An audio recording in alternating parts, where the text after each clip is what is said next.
new posts, particularly with those, well, especially those which are core funded, and there's going to be quite a belt tightening in the immediate period around this area because of drop in income, and because it's indeterminate how long this drop of income is going to go on. It's very hard to plan around this at the moment. But there is certainly we can go and just in one of the Zoom meeting things. Sorry? Yeah. I think someone's left their microphone on. Could you just make sure everybody's got their mics off? So It's not me. Don't think it's me. So I think we can progress on with recruitment when it's externally funded, but any other recruitment is going to be under quite a lot of scrutiny there. So the only other area where recruitment's easily going to happen is when it's COVID related. Students were trying to really facilitate them working as normal. Obviously, the PhD students, it's going to have implications to, depending on how long this shutdown takes on your studies. Obviously, we're going to look flexibly at extensions to PhDs, and someone brought up a question about people who've gone to thesis pending or about to go to thesis pending and extending lab work, and we will be able to look at things by case, and certainly be entirely flexible about extensions to allow appropriate lab work to be undertaken. And it's hard to be certain about the actual outcome because we don't know how long the shutdown is going to be and how many people are going to be affected, but we will be looking to try and ensure that students' progress is not affected. Hopefully, individual supervisory meetings and supervisory arrangements are carrying on as they should be. My group were meeting weekly with PhD students by Zoom, and I think it's reasonable that that is happening across the board. And if anybody is finding it difficult to keep in touch, do get in touch with your supervisor or your head of department or Aphrodite and Simon Chu as the PGR leads to try and work out that appropriate supervision and progress in PhDs is happening. Holly, do you want to just talk about wellbeing a bit? Yeah, so we've said some of this already in our emails over the last couple of weeks, but we just wanted to touch on wellbeing because we know that this is a hugely different way of working and will be difficult for us to adjust to. So I think the first thing to say really is that we know that many of you have got children or other care and responsibilities at home, and that is incredibly difficult to juggle with also still working your normal working hours. So I think the thing to say is really we're not expecting everybody to be working their usual hours. If you have other care and responsibilities, absolutely, please come first. Alongside that, I think the other thing is we are working more flexibly at the moment. So we're not expecting you necessarily to be on 9 to 5 if you need to work at different times of day, or if you get to 10 o'clock and you think, actually, I just need a break from looking at my emails and going on constant Zoom chats, then that's fine. I think at the moment you just need to do what you need to do. That said, also remember to turn your computer off. Just because you're at home, you're not expected to be online all the time. So if people are emailing you in the evenings, there is no obligation for you to respond to that or to be continuing after usual working hours. Obviously, we've got our competitions going. Pete, I've seen that Mandy has confirmed that all of those steps were her own in the chat box. So I think the competition is on between you two. Please take part in those. I've also seen that many of you are arranging to have coffees and drinks at 5 o'clock as well, which is great. So please keep talking to each other and please keep talking to us. You'll have seen the faculty is also doing a weekly wellbeing newsletter, which is going out, which is really useful and gives some useful tips on how to keep sane at home, I suppose. CSD have also got some web pages dedicated to working at home, so that should help with not wanting to throw your computer out the window if things are not going your way. And obviously Louise has been hugely helpful with that as well. And I think the other thing just to say is that heads of department, Pete and myself and your team leaders and PIs, I expect, are all available, but do come and talk to Pete and myself if you need to.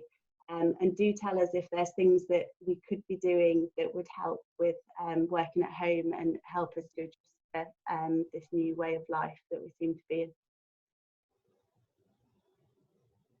Okay.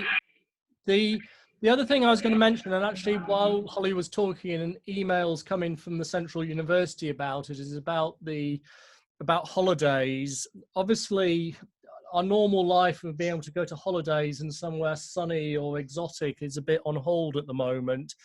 But it is still important that we do take proper breaks from work and have holidays. The email from the Central University has just come out. I haven't read it in detail, I just read it now, but it's something about the not, potentially looking at not being able to carry over holidays. I'm someone affected. I'm meant to be skiing this week, and I'm very grumpy that I'm sat here working rather than off in Austria skiing this week. So we've got to find a balance that people do take some holiday. If this goes on for several months, that people are taking some downtime and actually switching off totally and relaxing. And we've also got the issue, which, the management of is going to be difficult, that once the world opens up again in some indeterminate time in the future, not everybody disappears off on holiday at once, and we end up with we still have a functioning institution rather than everybody on holiday for the rest of the year. So we just need to, we're going to have to think about how we plan that. And I think the plea at the moment is that if people can take days completely off, it's good for your health. I'm finding it quite hard, the mental, the tiredness involved in sitting in Zoom meetings and working by email all day long is actually quite tiring. And I'm personally will be taking quite a few days off over Easter. But I think we just got to be mindful of this accumulation of what we're going to do about time off, and just give that some thought at the moment. We'll probably be talking to people more about that, because I know we all want to go away on holiday ultimately when this is all over, but we're going to have to do some planning around that. The other thing is just, I just want to recognize efforts of people. We do have, quite a lot of clinical people in the Institute who are working on the front line of COVID.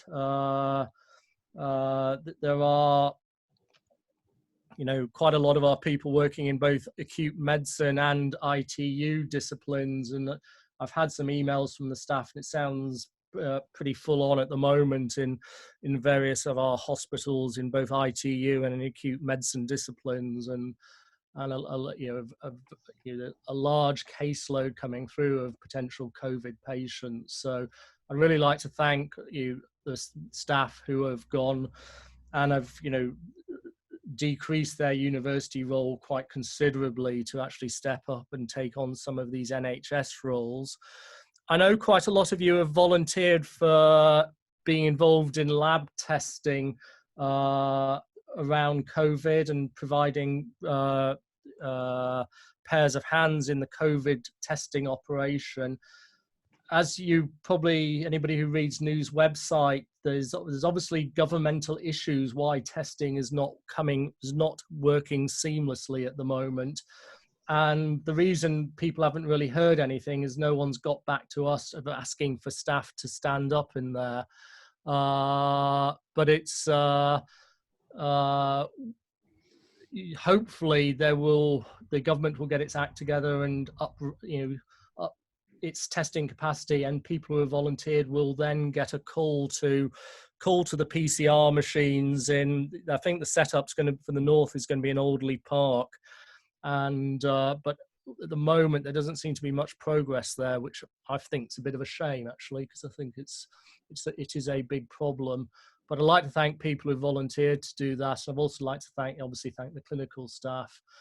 obviously there's quite a lot of us who are very involved in teaching, and there's obviously been a huge amount of work of getting teaching online, and now a lot of people working on to trying to get assessment online, and that's obviously for the people really who've got large teaching roles has been a major job in the last few weeks, and I really like to thank everybody for doing that. And we've got just a plea that we've got to get the balance right between for our NHS staff is between NHS service, which is obviously vitally important for the basically health of the nation, but we also have got a duty which is equally important, is that we graduate the next generation of medical students, so that it's important that we balance roles, so we are ensuring that particularly the fifth year are really out there now. They've all gone into the NHS now early, but the fourth year that we need to ensure that their course is continuing and they are going to be able to graduate on time or possibly even earlier next year. So, particularly the people who've got involvement in medical school teaching, it's important that carries on and people do those roles as well. Project Shape, you'll have got the email confirming the management team in the new institutes, and everybody here is going to be in the new Institute of Life Course and Medical Sciences. So we know it's who the deputy dean is and the heads of department. We are going to be looking over the next month or so to sort of put out calls for other roles within the new institute around the usual roles which are required to run an institute, and we'll have an open competition across the institute for those roles, and that is something probably post-Easter we'll move forward in. All permanent teaching and T&R staff will have received an email from me yesterday saying where they've been mapped to which department, and the other academic staff and postdocs and such like will be informed where they go, and obviously postdocs will follow where their PI goes. And because our institute isn't changing much from aging and chronic disease to life course medical sciences, there are a few real surprises. We're moving from this sort of interim period now of Project Shape at the moment into 1st of May, where we will be in the new structure.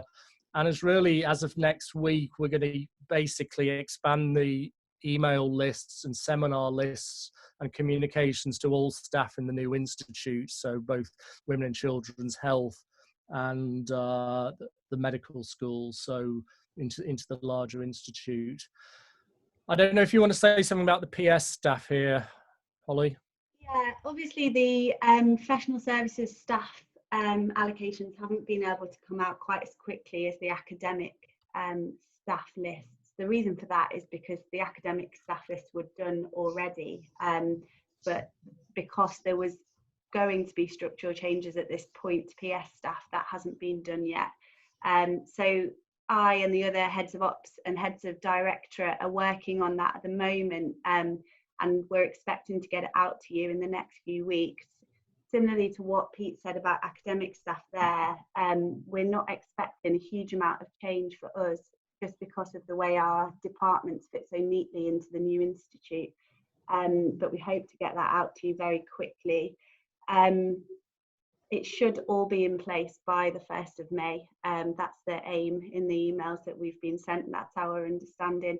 And as soon as we know the rest of the academic staff and the professional services staff, we will get those people onto our email lists and to have access to our website.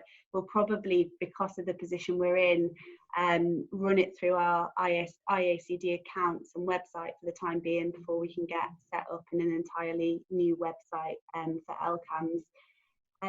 Any professional services or indeed academic staff with any concerns about the process or just any questions, please do get in touch with me or Pete about that as well.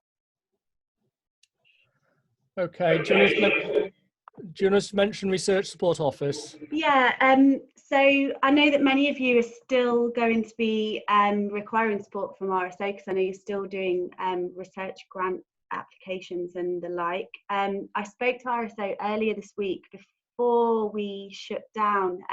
We did have a few issues that were coming up around RSO. Our RSO individual that supported IACD was off for a period of time, and so all our emails were diverted to this RSO admin account and then were being handed out in RSO to various different people.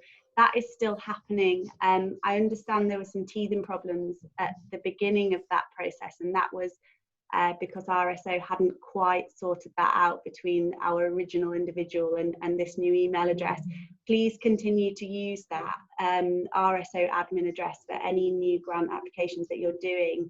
They will give you a named individual to speak to, and once you've got that, you can just contact that person going forward for that application. If there are any problems with it at all, or you're worried that you haven't heard back, please get in touch with me. And I'll get in touch with RSO directly.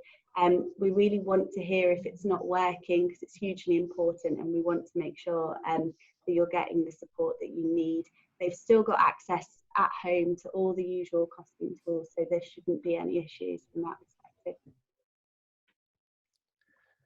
And as usual, I think if there are any issues about costings or grant stuff, is bring it up with Diane Ashton or your head of department. And if there are, because we have had operational issues in the last month with RSO, which has caused us a few problems, and hopefully they're resolved now. But if you do have either poor service or you've got things that don't seem right, could you let us know? I'd be really grateful, because we've been in quite a lot of dialogue with them about it.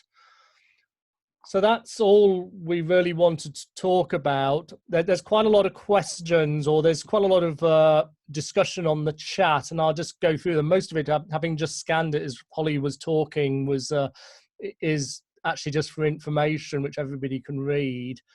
A question: are there any plans for non-tenure track fellows? And I think my answer to that is that we will look at each one individually, and it will be part of the wider review of how we are dealing with staff, with the fact that this may go on for a number of months, and it's partly down, we'll have to look at each one individually about what their funders are going to do.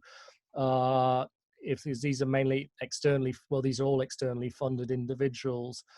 And I know some organizations are potentially doing costed extensions. UK, in this specific instance, I think it's a UKRI fellow, and I think that's still up in the air. Malcolm may know more about it than me, but there is a meeting in the next day or so by UKRI to discuss about how they are going to handle some of these issues. Again, I think it's one of these things which has become much clearer in the next few days about how we're doing it. Then as a university, once we know how the funders are dealing, we can make decisions around how we're going to manage those particular fellowships, but we'll pick each one up individually. Just to identify Dong's Tai Chi group on Friday, so encourage anybody who's interested in doing that to do that. I can't do 8 a.m. because I'm always in the management meeting then, but I encourage people to do that. Ethna for people who've got challenged knees. That's increasingly me at the moment. I'm cobbling. And I think, well, we may have to look at a sort of a two-tier competition. So we'll look into that. We'll discuss that offline. A few questions about time off and how universities done this.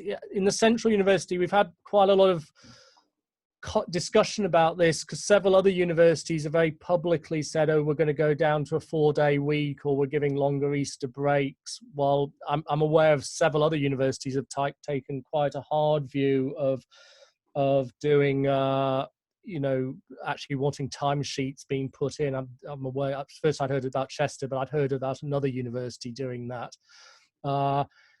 My view is that we just need to be grown up about taking time off. and we are working in very strange times, and I think we should all work flexibly. And if you know, as long as the work is being done, it's probably not a great manager thing to say, but I'm actually going to leave it a bit up to you guys to run your lives, to actually work flexibly. I find it phenomenally difficult to sit in front of a computer and talk into a computer for 8 hours a day, and my brain is scrambled at that. So I'm, when I can, I've taken 2 hours off to go and do some stuff in the garden and walk the dog or something when I've got time. And I think the main thing is that,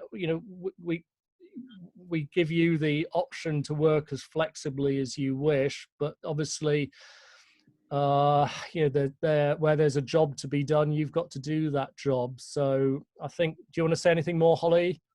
No, I think it's exactly as you said. I would encourage people to keep their leave. I think in one of the earlier emails from the Vice Chancellor that there's not going to be any change certainly for professional services staff carrying any more leave over into next year.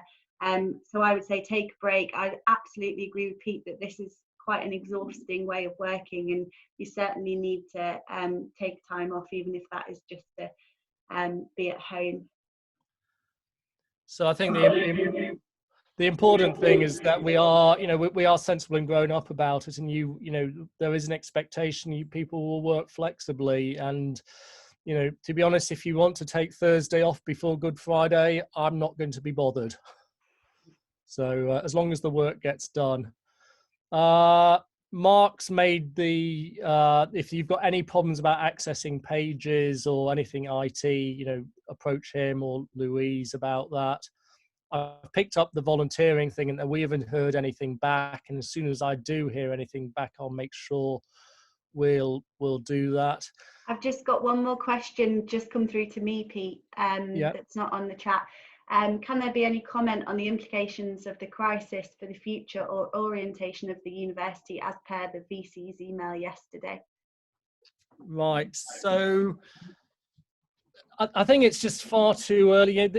I think COVID's going to have a huge effect on society over, and I think there's going to be a lot of resetting of agendas over the next year to 2 to 3 years. But I think the central thing for the Institute of Aging and Chronic Disease is once COVID is a footnote in history and there's either a vaccine or it's eradicated or it becomes a chronic disease we end up learning to live with, is the diseases, the things which we work on in this institute are still going to be major societal burdens, which we need to teach, and B, we need to research.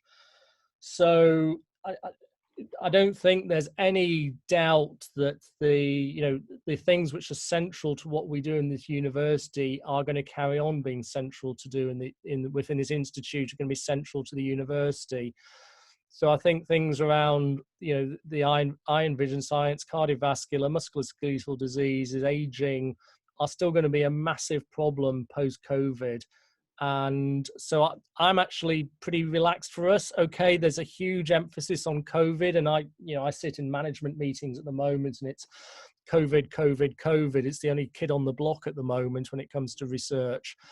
But COVID will be resolved in the end, and so I'm actually pretty relaxed about our future. There will be changes. There are going to be changes in society. We are. All bits of society worldwide are going to take a financial hit, and that means that what strategies there were prior to COVID will have to be relooked at. But I actually feel that we are very well placed going forward. So I'd be quite positive about, there are times where you look about, what's happening with the epidemic, you think, how on earth we're going to get out of it. But certainly our future, I think we will be quite in a good place. Is there anything else I haven't said, Holly, or anybody else? No, I don't think so. There's another question from Rob. When should we start using the institute and departmental names in publications and grant applications? Well, I submitted a paper last week, and for the first time, I put the new life course in medical science thing on when it went in. So I would, I don't feel strongly about it. I'm using it now certainly on papers which are going in. I certainly use it all post 1st of May, but I probably would change now, to be honest. Certainly for papers, grants, it may take a while because a lot of grant systems are drop-down menus to assign your department. And so I suspect things like Jez will take a little time to catch up. But certainly publications, I'm using Life Course and Medical Sciences there. Afro, any idea how long this is going to go for? I wish I did. Sorry, Afro, my crystal ball is not looking particularly clear at the moment. I've got as much idea as anybody else from reading the newspapers, and the only thing is that it did look like a while ago the peak of the epidemic was going to be May, June, and now they're talking about the week after Easter for the peak. So I suppose it depends how quickly it declines after that. And my own personal view is that it's going to be really difficult to get out of a lockdown without really big testing until they've sorted out the testing, because there will be new cases. The Chinese experiences as they've decreased the lockdown, the new cases come up. So I suppose it's after the peak, and whenever that is in April, it's how quickly it drops off. So yeah, I'd love to know, because I had all sorts of plans for this for my outside life, which are put on hold now. So I would like to know. So just going through further questions. Contact details for Mark or Louise. I think we'll send that in an email round at the end of this meeting. 170 participants, that's impressive. So I think all the contacts are up there now, but we'll send it around in an email. We sent 4 of our PCR machines there, but obviously they're not being used heavily since I think Britain only did 7,000 tests yesterday. So I think that's all the questions we've got at the moment. If anybody's got anything else. Any news on the next round of Research Council deadlines? Some of my staff have been asking. My understanding, and Malcolm may be able to chime in here, I don't know if you want to say anything, Malcolm, is that the responsive modes are carrying on the same, aren't they? That's right, Pete. Anthony has been in touch with the UKRI, and that's the latest thing, and that was yesterday, I think. So they're still intending going with the current deadlines. There are some specific calls which have been put back a bit. So this Prevnut call, which is an EU one, which the MRC and BBSRC are paying into, has been put back by a month. That's mainly because of it's the cross Europe things. And I think you've got to be, the academic world is stuck at home with suddenly a bit more time in their hands, and I suspect the next few rounds will be quite competitive. And at the same time, I suspect some of the money will be pushed into more COVID-related things in the short term, certainly in the medical panels. And so I think there is, it's going to be quite a competitive next 6 to 12 months, well, even more competitive than normal. So I think BSRC have committed the same amount of money for the current round that's going through, but nothing beyond that as far as I'm aware. Yeah, so we should, but that shouldn't stop us putting grants in, because if you've got a good idea now, it's going to be a good idea whenever you put it in. So I would encourage you to keep on putting things in.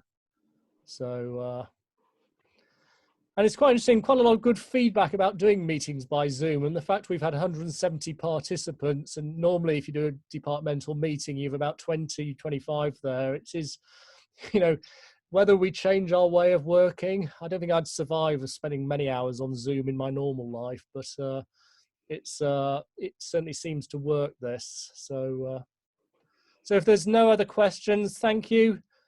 Keep well, keep isolating, and we'll keep in touch. And we'll probably run this meeting again in a number of weeks' time post Easter, because I think it's probably quite a good way of just keeping in touch and us being aware of what issues there are. Okay, thanks everybody. Bye.